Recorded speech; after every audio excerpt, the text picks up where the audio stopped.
Well, hey guys, I'm here at the JC and Colton's house, filming on their swing set.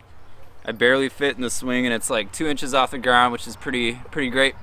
But we've been in this series called Keep It 100, talking about how do we love God with 100% of our lives. What does that look like? And before we go into that, I don't know if you guys have ever seen the movie Limitless. It's this movie about a guy who takes this pill, and this pill gives him the ability to open up his mind completely.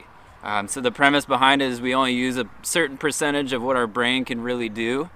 And so he takes a super drug, and he writes a book in an afternoon, becomes a financial genius, and seems to have all the right answers for every single question and knows exactly what to do in any situation.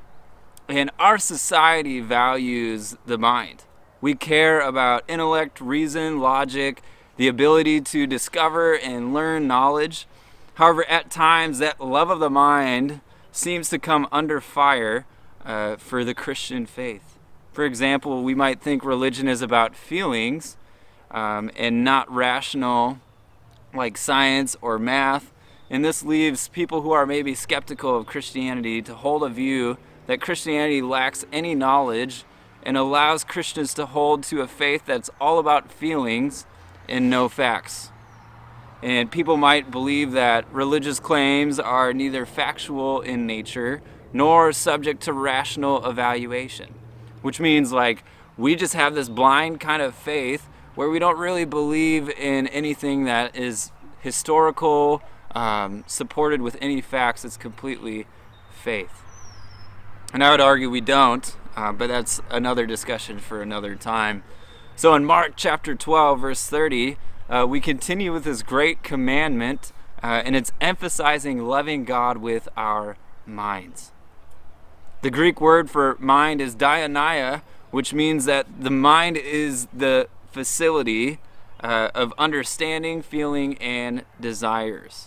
The aspect of feeling and desire when describing the mind can seem strange for us today. What does that even mean? But for ancient writers, they realized the integration of every part of our life, including our mind. And we'll notice in the Shema prayer in Deuteronomy 6:5, it does not include the word mind. The Hebrews viewed heart, soul, and strength as of a person as having the ability to gain knowledge and to think and to use rational thought. For example, Paul shows that the biblical writers believe that the human heart was more holistic. In Romans 10:9 it says, if you confess with your mouth that Jesus is Lord and believe in your heart that God raised him from the dead, you will be saved. And so Paul says that you can believe in the resurrection, which is a doctrinal belief in a historical event, in your heart. And Jesus says we must love God with all of our mind. This means that the mind is a place of worship. Our mind is the place of spiritual worship to God. Throughout Paul's letters, he emphasized the importance of renewal of mind and seeking truth and understanding. Paul says in Ephesians 4:23 to be renewed in the spirit of your minds. And for the Philippians, he prays that your love may abound more and more with knowledge and all discernment, so that you may approve what is excellent. And to the Roman church, he says, do not be conformed to this world, but be transformed by the renewal of your mind, that by testing you may discern what the will of God is, what is good and acceptable and perfect. Paul wants to emphasize resisting a fallen and wicked world. This emphasis reflects his early description of a depraved and sinful world in Romans chapter 1. Paul declares that humanity rejected their knowledge of God and was given over to a debased mind. That's Romans 1:28. There is a relationship between a debased mind and the wickedness that plagues the world around us. So it's important for Christians to have a transformed mind. Here's a great summary quote from a commentary that I was reading this week in preparation. And basically it says, renewing your mind is renouncing what the world says is valuable and looking for God's word to find what is truly good and valuable. We do this not forgetting that we're going to stumble, we're going to fail at this. We need to remember God's grace in the gospel. So our minds need to constantly be renewed by God's truth found in his word. And again, we live in a sinful world. We are to reaffirm the truths of God's grace, to continually bring to our minds the truth of God. In 2 Corinthians, Paul says we can take every thought captive to obey Christ. There's birds, they're like fighting or mating, I don't know, like robins. There's like 80 of them. They don't even have a bird feeder, and they're everywhere. Okay, so back to what we were talking about. So God cares about truth, knowledge, and wisdom, and he wants us to understand him in the world around us. And sin has impacted our minds, and our thinking has to be transformed by the power of God. Does loving God with our mind mean that we start to look a little like Sheldon Cooper's? If you don't know who Sheldon Cooper's is, he's the brainy, argumentative, and awkward genius character from the hit show The Big Bang Theory. And maybe we know someone who is headier, and is that how we're supposed to be as people who love God with our minds? I don't think so. I think in reality our minds must be changed to reflect his knowledge and wisdom, and not just what we think we know.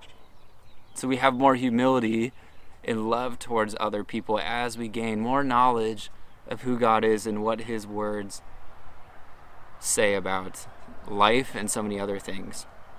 So how do we love God with our minds? What does that look like? I believe it's allowing them to be transformed.